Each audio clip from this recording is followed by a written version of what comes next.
And on top of that, the effort that goes into the presentation of the cars is vital, because this is what it's all about. This is the show. This is what gets the people in. John Bowe still highballing in front. Heat 1, round 5, the Shell Australian Touring Car Championship. He is the leader from Glenn Seaton. There goes Glenn. Here comes Peter Brock in 3rd position, keeping a lookout now for Alan Jones in the 2nd of the Peter Jackson cars, holding down 4th position. The serene Lakeside in the background there. Here comes Dick Johnson. He is in 6th position at the present time, followed closely by Thomas Mazira. That's the way they stand on the track at this point. John Bowe really has had a trouble-free, very comfortable, unpressured run in front, and that is exactly the way he wanted it to be. Dunlop race cam with Dick Johnson, and we're looking at Thomas Mazira in 015, the MobileNet Commodore, hounding him relentlessly as the laps wind down in this first heat, round 5 of the Shell Australian Touring Car Championship at Lakeside. Johnson's teammate John Bowe continues to lead, and lead comfortably at this stage from Glenn Seaton and Peter Brock, but we've got a real dogfight going on here. Yeah, Dick Johnson on the English-produced Dunlop tyres, just holding off Mazira there, and he's doing well. I mean, he's in the slipstream. He can fade off a bit there through the left-hand kink, not taking any chances there about getting unsettled, but closes again on Dick under brakes here for the right-hander in the carousel. But the Mobil 1 car going very well. Trevor Ashby in trouble there in the Autocolour Lansvale Smash Repairs car as he tries to get back onto the track. Oh, it's got some rough country to negotiate there, but just about as he can become high-sided on the ripple strip on the corner of the track. Oh, there, that's a difficult situation. It's a bad place to be parked. It's almost a... Oh no, he's getting out of there. It's just on the approach, or the exit I should say, from Hungry Corner. As Dick Johnson and Thomas Mazira drive by. Meanwhile at the front, 5 seconds the gap between John Bowe and Glenn Seaton. A further 3.4 seconds back to Brock. Another over 8 seconds back to Alan Jones. And a further 6 seconds back to this battle for 5th and 6th. Bumper cam with Larry Perkins. Oh, no. Come on. Did you get a cigarette paper down between those two there, Al? Not too sure. I don't think anything more. Very, very finely judged pressure driving from Larry Perkins there as he just moves up so close to the back of the Coke Commodore. This is the battle for 7th and 8th position. Still in the top 10 here. Perkins trying to sneak past Gardner. Good performance from Gardner here for a difficult start to the week. And look at this, there's a whole gaggle of cars. Mark Scaife in the Winfield Commodore and Tony Longhurst behind him. The 4 of them, bumper to bumper, as they come onto the main straight once again. Let's not forget the finishing position in this heat is where they start the next one, so they're all looking for the best possible finish here in this heat. It gives them a good slingshot on the grid for the next heat. Well, position in the top 10 is nothing to scoff at this level of competition. This is the battle of 7th, 8th, 9th and 10th. Alan Grice, who we spoke to just before the race, running in 11th position just behind this quartet. Well, I'd be happy to say that this is some of the toughest touring car racing in the world, and anybody that think they could come from anywhere in the world and drop into this top 10 and eclipse them, I think would be dreaming. This is a very, very savage competition, and we've got a dozen cars that you're split by less than a second. It's quite incredible. We've seen him turn white at the knuckles and the gills before at Bathurst.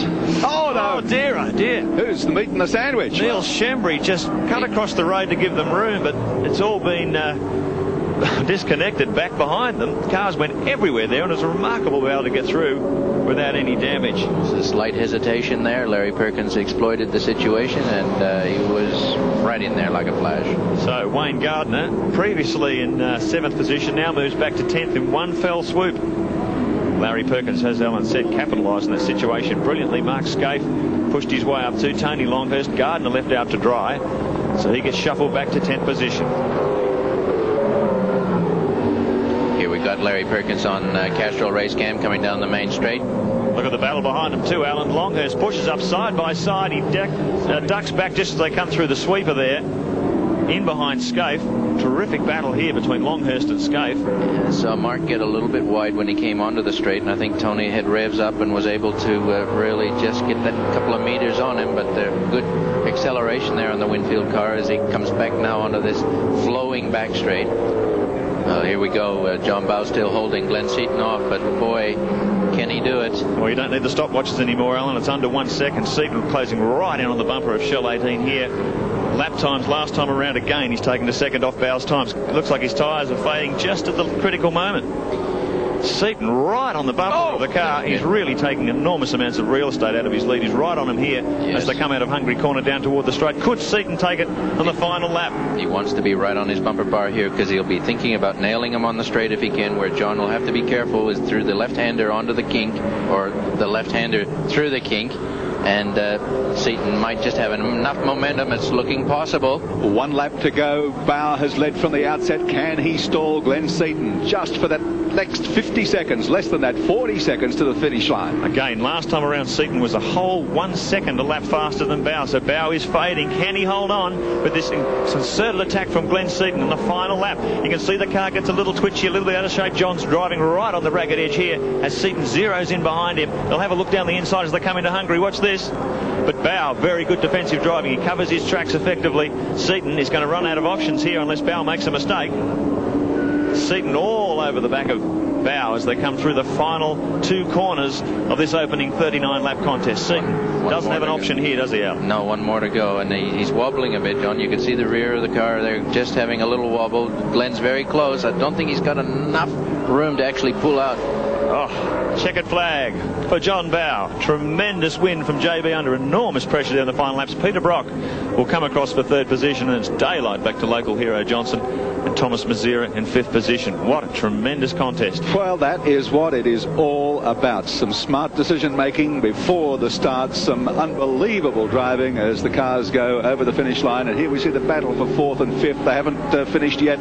About to, though, as Dick Johnson just manages to stall off Thomas Mazera. They've been racing like that for the last 20 laps, and they finish that way, nose to tail across the line, and that has been a great contest. Several great contests within the one race there for this first heat of round 5 of the Shell Australian Touring Car Championship. Let's check them officially on the Shell race score. There is no doubt about the winner. John Bow holding on to beat Glenn Seaton in the first heat of this 5th round of the championship. Peter Brock finished 3rd. Dick Johnson in 4th position. Thomas Mazera in the 2nd. Mobile car in 5th spot. Then Larry Perkins. Mark Scape in 7th. Tony Longhurst, good job to finish 8th. Alan Grice got shuffled.